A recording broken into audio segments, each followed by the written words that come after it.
The great long-case clock in the library at Stonebury Court had not struck the hour in 11 days, and the man who knelt before it in the dark did not know that the woman crouched behind the open case could hear every word he was saying to it.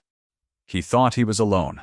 The single candle on the floor threw his shadow up the spines of 1,000 books, and he spoke to the silent brass face the way a man speaks only when he believes no living soul is in the room. He said he had failed his brother. He said he had signed the papers he had been told to sign, and asked none of the questions a wiser man would have asked, and that the estate was bleeding from a hurt he could not find, and that he no longer trusted his own judgment in the matter of a single shilling. He said he was afraid. He said it plainly, the way another man might have confessed it to a priest or a grave, and the clock gave him nothing back but its stopped and patient silence. Linnet did not move.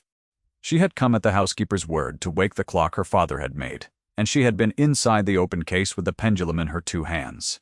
When the door opened and the candle came in low and a deep voice began without preamble to lay itself bare.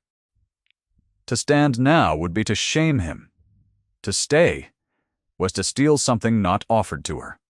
She chose the smaller cruelty and held still, and the brass weight grew heavy in her raw fingers, and she learned in the space of 4 minutes more about the Duke of Whitlock than the whole county had learned of him in a year. When at last he rose and took up his candle and went out, he passed within 3 feet of her and never saw her at all. He saw a girl in a gray wool gown and a plain cap, kneeling among the works of a clock, and he took her for a housemaid sent to dust the case. And he said, without slowing, that she ought not to be at her work so late, and that the fire in the small parlor would be warmer. Then he was gone. Linnet let out the breath she had been holding until her chest ached, and she set the pendulum down with hands that were not entirely steady, and she understood that she had just been mistaken for something she was not. Stay with this a moment, because what she did with that mistake is the whole of the story. She might have corrected him the next morning. She was not a housemaid.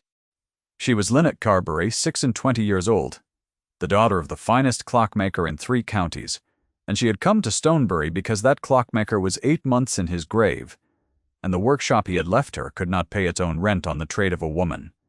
The gentry would not openly hire. The workshop stood in a narrow street in the market town, the small front window crowded with the faces of clocks that no longer had owners, and above the door the painted sign still read Jonas Carberry Clockmaker, because Linnet had not been able to bring herself to take her father's name down, and had not the means to have her own put up beside it. She had sat in that workshop through the winter, with the orders dwindling to nothing, watching gentlemen who had brought their watches to her father for 30 years, carry them now to a man 2 streets over, who had been her father's apprentice, and was a third the craftsman, because the man 2 streets over was a man. Her father had built the great clock in the Stonebury Library 30 years before. He had wound it himself twice a year until his hands began to shake, and Linnet had ridden beside him on the cart on those journeys since she was a child, carrying the small case of fine tools and learning the road. He had taught her at his bench from the time she could hold a graver, taught her that a clock keeps faith or it keeps nothing, that a movement which lies about the hour is worse than no movement at all, and that the maker's whole honor lived in whether the thing he sent out into the world told the truth when he was no longer there to answer for it. When the housekeeper's letter came begging that someone be sent to mend the Stonebury clock, Linnet had answered in her own name, and Mrs. Larch, who remembered the father and pitied the daughter, had let her come and said nothing to the family of what sex the clockmaker now was. So the Duke's mistake was, in its way, already half made before he ever knelt before that silent clock. The household had decided that the person mending the clock was a servant of some kind, because the alternative had not occurred to anyone, and Linnet, arriving cold and tired and wanting only the work and the wage, had not troubled to argue with the decision that let her stay.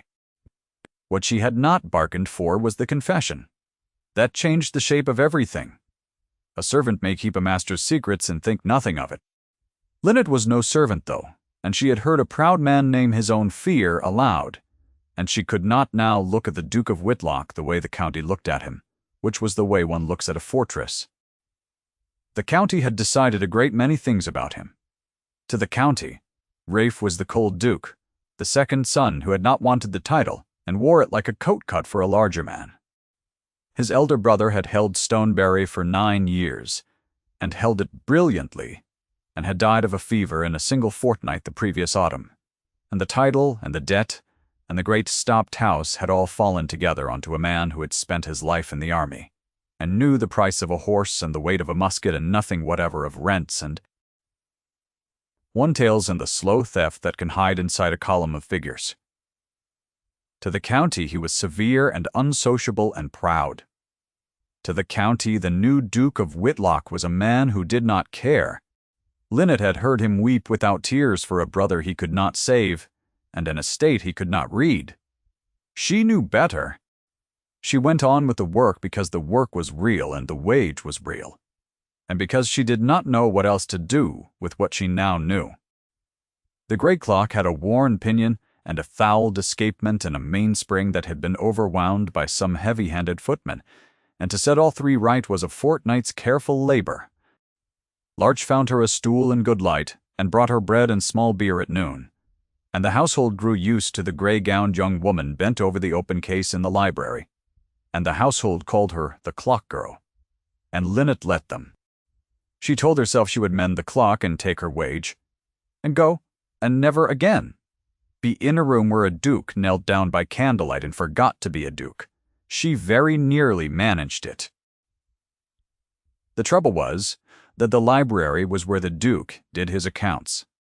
He came each morning at 9 with a leather folio and a key, and he sat at the long table with the ledgers spread before him, and Linnet, 3 yards away inside the works of her father's clock, could not help but watch the way a man watches weather he cannot stop.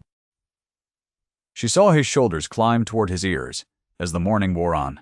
She saw him set down his pen and press the heel of his hand against his brow.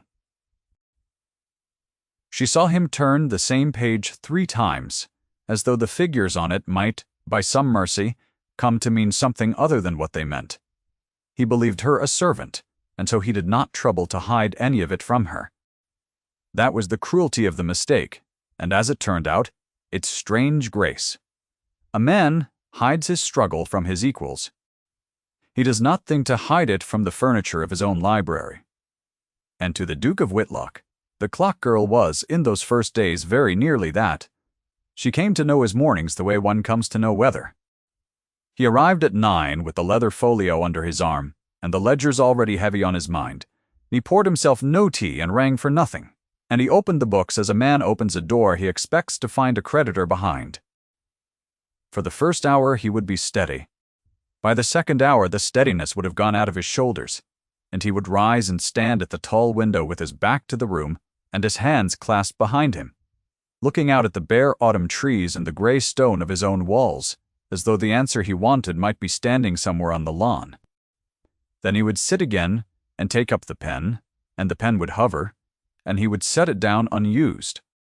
Linnet bent over the escapement with a fine file in her hand, learned the whole catalogue of a proud man's defeat from 3 yards off, and she made no sound. And the clock between them was silent, and the silence held them both. On the 4th morning he spoke to her directly, for the first time since the night of the confession. He asked, without looking up, whether the clock would ever go again, and Linnet said that it would, that it wanted only patience and 3 small parts, and that the maker had meant it to outlast the man who kept it going, and it had every intention of doing so. There was a silence. Then the Duke looked up, and for the first time he truly saw the face bent over the brass, and something in his own face shifted by a degree, as a door shifts when a draught finds it though no hand has touched it. He said that her father had built it. It was half a question. Mutt.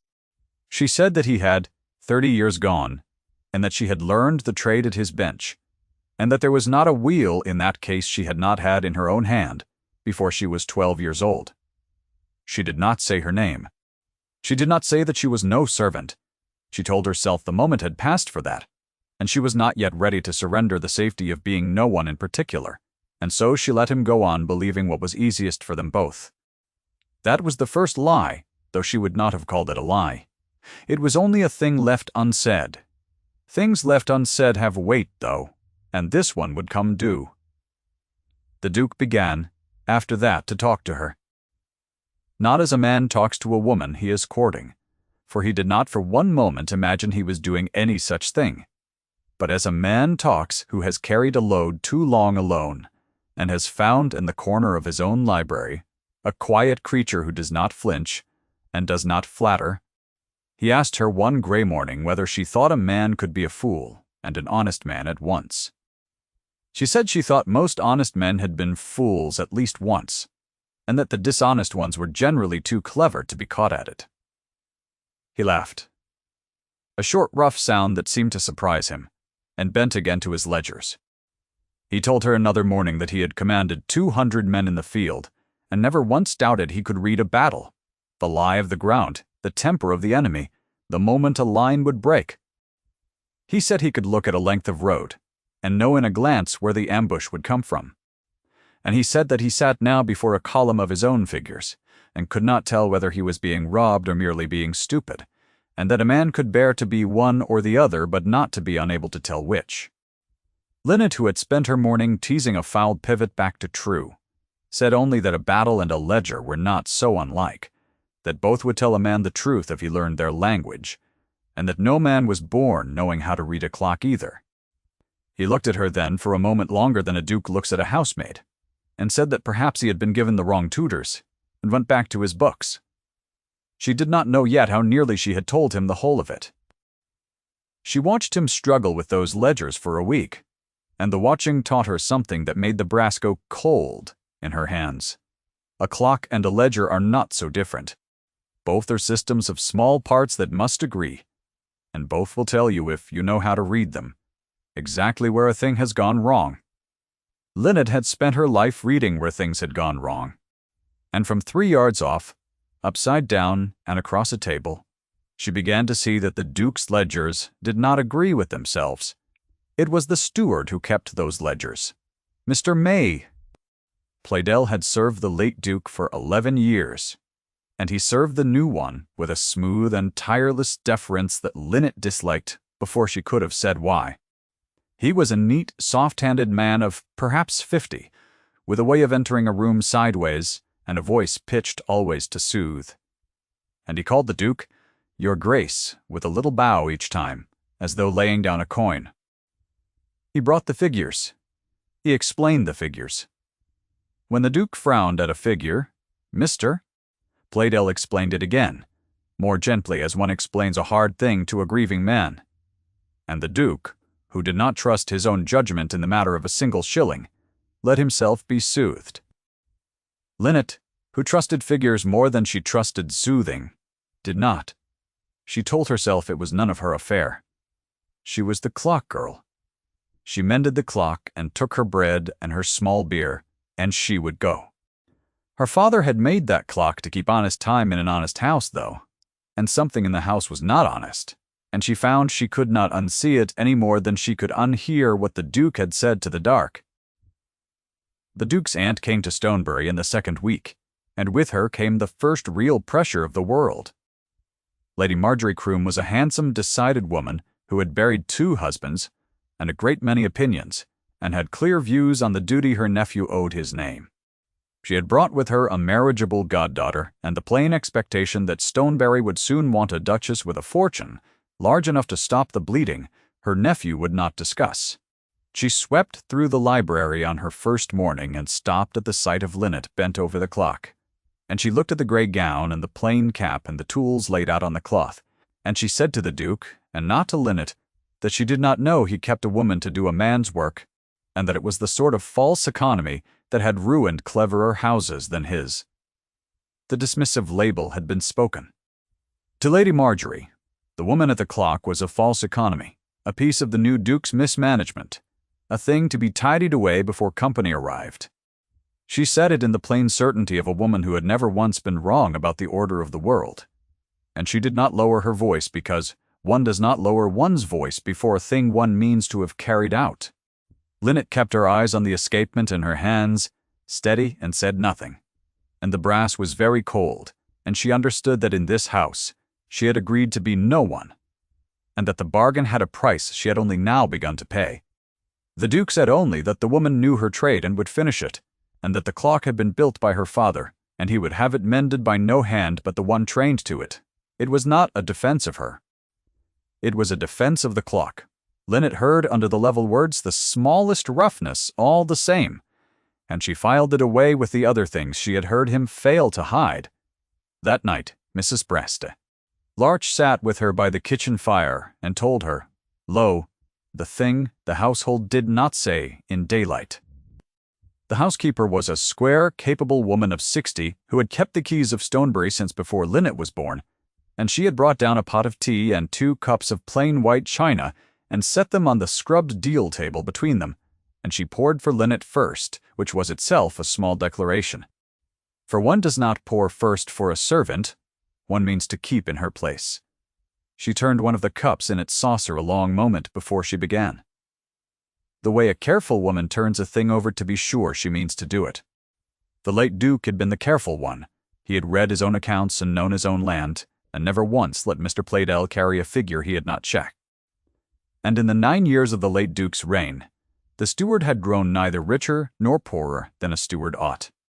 Then, in the 8 months since the careful brother died and the soldier brother came home grieving and unread, 3 good tenant farms had been let go for arrears that the tenants swore they had paid, and a stand of timber had been sold for a price no one in the county could account for. And the new Duke signed what he was given, because he did not yet know how to read what he signed. Mrs. Simpler Larch said all this, and then said she had said too much, and she went up to her bed, and Linnet sat a long while watching the fire, and thinking about a man who had knelt before a stopped clock and named his own fear, and about a soft-handed steward who entered every room sideways.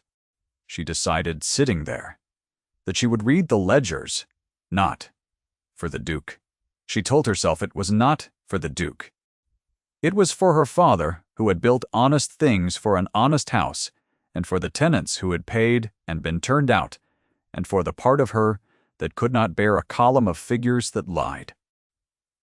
Getting at the ledgers was the difficulty. Mr.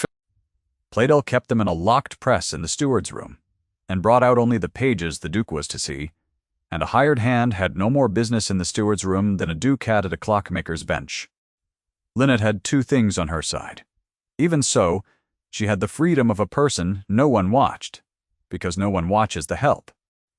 And she had the great clock which stood against the wall the steward's room shared, and through whose case, in the deep quiet after the house had gone to bed, she could hear Mr. Ada Pleydell working late at his press, more nights than an honest steward should have needed to. What she did next, she did carefully, over 4 nights, and you may judge for yourself whether it was right. She did not break the press. She watched. Instead, she marked which nights the steward worked late, and she saw, through the library window, the candle in the steward's room burning past 2 in the morning, on the nights before the Duke was to be shown the quarters figures. She lay each of those nights on the narrow cot. Mrs. Larch had found her off the back passage, and she did not sleep. And when the house had gone fully quiet, she rose and came down to the library in her shift with a shawl about her, ostensibly to mind her tools, in truth to listen. The clock case stood against the shared wall, tall and dark and open, and she would stand inside it, where she had first hidden, and lay her ear near the brass, and through the old stone and the old wood she could hear the steward at his press next door, the scrape of a drawer, the small dry rustle of paper, the occasional sigh of a man working at something he did not wish seen. She saw Mr. Pleydell carry papers to the library fire one of those nights and stand a long while feeding them in one sheet at a time, his soft face, orange in the light, the flame catching the rings on his soft hands, and she stood frozen inside the shadow of the clock case not 6 feet from him while he did it, scarcely daring to breathe. And she saw that a man who has nothing to hide does not burn his own bookkeeping at 2 in the morning.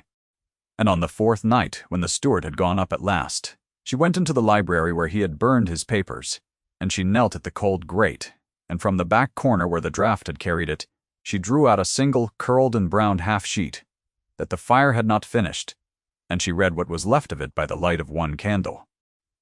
It was a tenant's receipt. It was made out in the late Duke's own hand, which she knew from the fly-leaf of the clock's own service book, and it acknowledged the full payment of a year's rent by one of the 3 farms that had since been let go for arrears. The steward had collected the rent, given the receipt, and then reported the farm in arrears and pocketed the difference. And when the new Duke came home, grieving and unread, he had begun to burn the receipts that would have shown the lie. The half-sheet, in her raw fingers, was the corner of the whole rotten works, and her father's clock, standing open and silent against the shared wall, had let her hear the man at his burning. She had the truth in her hand. She had no idea in the world what to do with it. Mrs. Larch brought her the next noon a warning that did not feel like one. She had carried the tea things into the drawing-room that morning.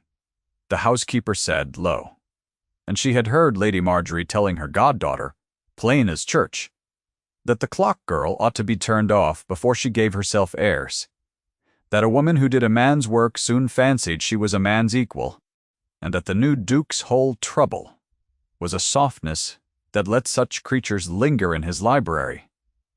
The words had gone all round the servants' hall by the time the pot was cold. So the dismissive label reached Linnet a 3rd time, not flung at her in a public room nor spoken over her bent head, but carried to her second hand across a kitchen table by a woman who loved her, which stung in its own particular way, for a thing said behind your back has decided you are not even worth the saying to your face. Linnet turned it over, set it down, and went on with what she meant to do. She did not run to the Duke. A weaker woman would have run to the Duke. Linnet had heard the Duke say, though, that he no longer trusted his own judgment in the matter of a single shilling, and she knew that a grieving man, shown a half-burned scrap by the clock girl, might too easily be talked out of it by the smooth voice that had talked him out of everything else.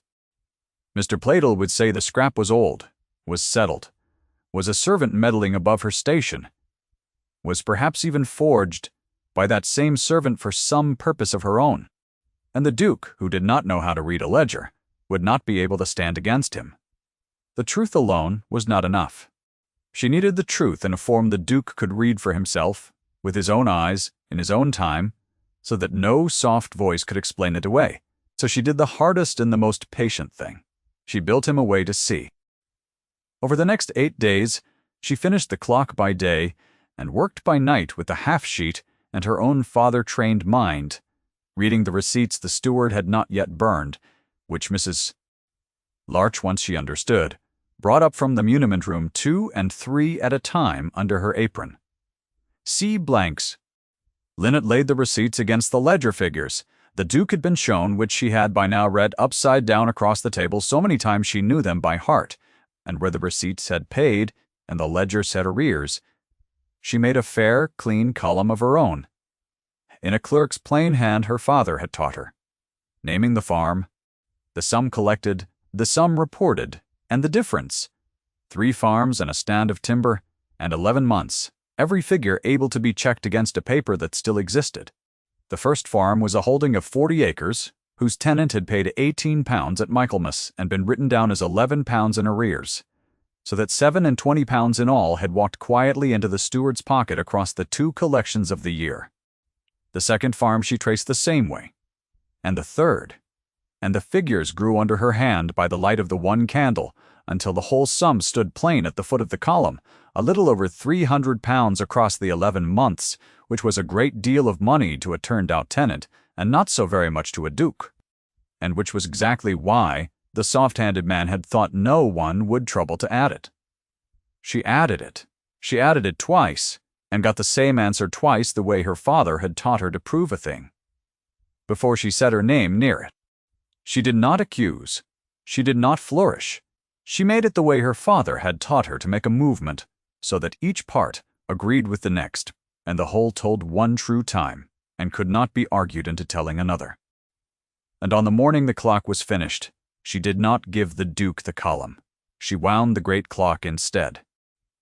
She set the hands, and started the pendulum, and the long case clock that had stood silent since before she came, spoke the hour for the first time in a fortnight, a deep, even honest stroke that rang through the library and brought the Duke up out of his chair and brought Mrs. Detter, Larch to the door with her hand at her mouth, and brought, from the far end of the house, the sideways, soft step of Mr. Britt. Playdell, who had heard the clock and come to see what in the well-managed quiet of his house had begun, without his leave to keep time. That was the moment Lynette had built toward, though only she knew it. She had wanted them all in the one room. She had wanted the honest stroke of her father's clock still hanging in the air. And she had wanted the Duke standing, on his feet, and looking at her, before she ceased at last to be no one. She set down the winding key. She said that the clock would keep good time now for another 30 years, and then she said that there was a matter she was bound to lay before his grace, and that she would lay it before him and before his steward together, since it touched them both. Her voice did not shake. Mr. Playdell smiled his soft smile and said the clock girl forgot herself, and Lady Marjorie, who had come in behind her nephew, said that she had warned him what came of keeping a woman to do a man's work. The dismissive label, spoken now full in the public room where it had only ever been muttered before. The clock girl forgot herself. The woman doing a man's work. It was meant to end the matter where it stood. It did not end the matter. Lynette laid her fair, clean column on the long table, and beside it she laid the late Duke's own receipts, and she said, level and plain, that 3 farms had paid their rent and been reported in arrears, and that a stand of timber had been sold and underreported, and that the receipts were in the late Duke's own hand, which his Grace might compare against the service book of his own clock, and that the difference, 11 months of it, came to a sum she had written at the foot of the column. She did not say the steward's name. She let the figure say it. Mr. Playdell did not crumble. That was the danger she had foreseen, and the reason she had built so carefully. He did not crumble, because he was clever, and he was cornered. And he had 11 years of trust to spend, and he spent it all at once. He said the receipts were forgeries. That any hand might be aped, that the clock girl was no clockmaker's daughter, but an adventuress who had wormed into the house under a false trade to lay a false charge, and that he would stake his 11 years of faithful service against the word of a creature in a gray gown that his Grace had himself taken for a housemate. He turned to the Duke and he pitched his voice to soothe, the same voice that had carried every false figure home. And he said that a grieving man ought not to be preyed upon by clever women, and he very nearly, even then, even cornered, talked his way clear. Lady Marjorie was already nodding. The thing hung in the balance of the Duke's unread mind, and the soft voice was winning, because the soft voice had always won. Lynette had built for exactly this. She did not raise her voice against his. She turned to the Duke and said only that his Grace need not take her word, nor the steward's, that the receipts could be read by any man who could read, and that the hand upon them could be compared, here and now, against the Duke's own clock-book, by the Duke's own eyes, and that the figures, once a man troubled to add them, added but one way. She set the clock service book open beside the receipts, the late Duke's careful hand the same on both. And she stepped back, and she let the Duke do the one thing the steward had spent 8 months making sure he never did, which was to read for himself. He read.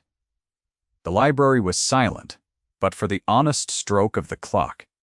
He laid the receipt beside the service book and saw his brother's hand on both. Pay.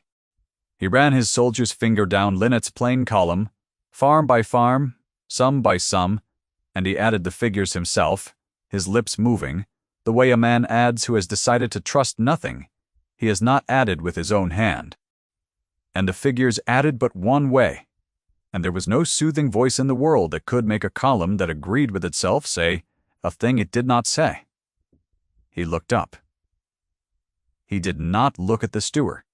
He looked at the woman in the gray gown, and the mistake of 11 days fell off his face all at once, and Lynette watched a man understand in one cold breath that the furniture had read his books better than he had, and that the housemaid he had pitied for working too late had been the only honest reckoning in his house.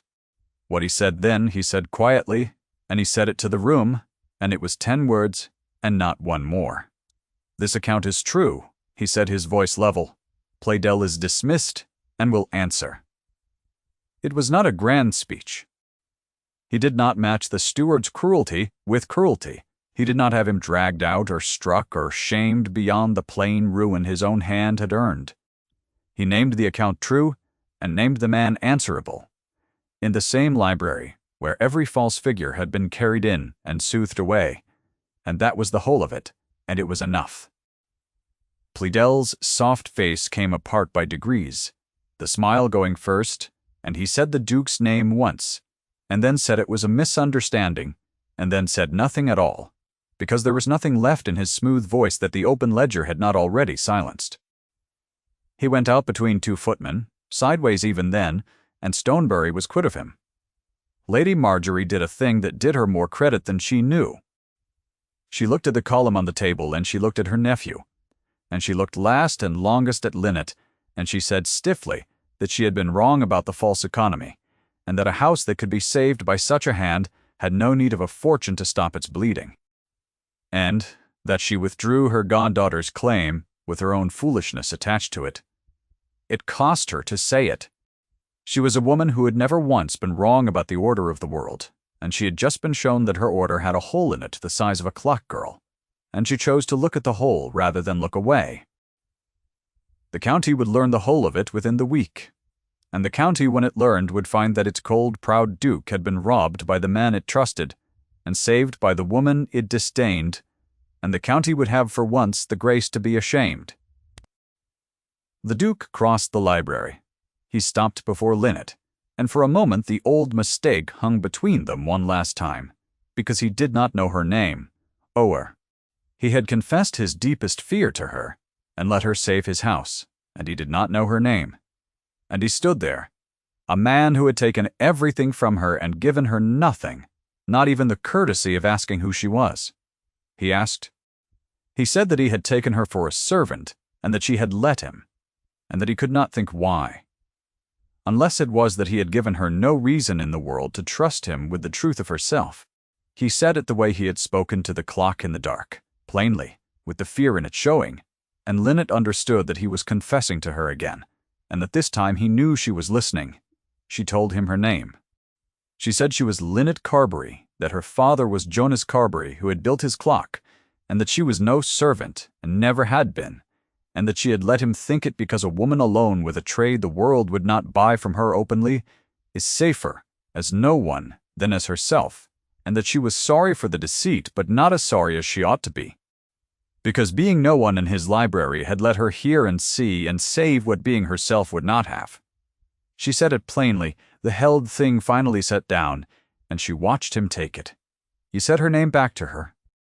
He said it slowly, as if learning the weight of it Linnet, and it was the first time he had spoken it, and in his mouth it was not the name of a servant, or an adventuress, or a false economy, but the name of the one person in his house, who had told him no lie. He said that he had confessed his fear to a stranger in the dark, because he could not bear to confess it to anyone whose good opinion he needed, and that he had since discovered he could not have invented a person whose good opinion he needed more, and that this was a great inconvenience to a man who had only just learned her name. It was as near to courtship as such a man could come in one breath, and Linnet, who had armored herself in being no one, felt the armor go. She did not fall into his arms. Her own dignity would not allow it, and neither would his. They stood 3 feet apart, the same 3 feet across which he had once passed without seeing her, and the clock kept its honest time between them, and he asked whether she would stay, not as the clock girl now, but as herself, and look at the rest of his accounts, since it appeared she could read what he could not, and stay after that. If she found she could bear the company of a man who had mistaken her for furniture, and meant for the rest of his life to make it up to her. He offered his hand. It was not a grand gesture. It was a hand offered across 3 feet of library floor, and it was enough. She took it. Her fingers were raw from the winding and the cold and the long nights with the receipts, and his closed over them warm and careful.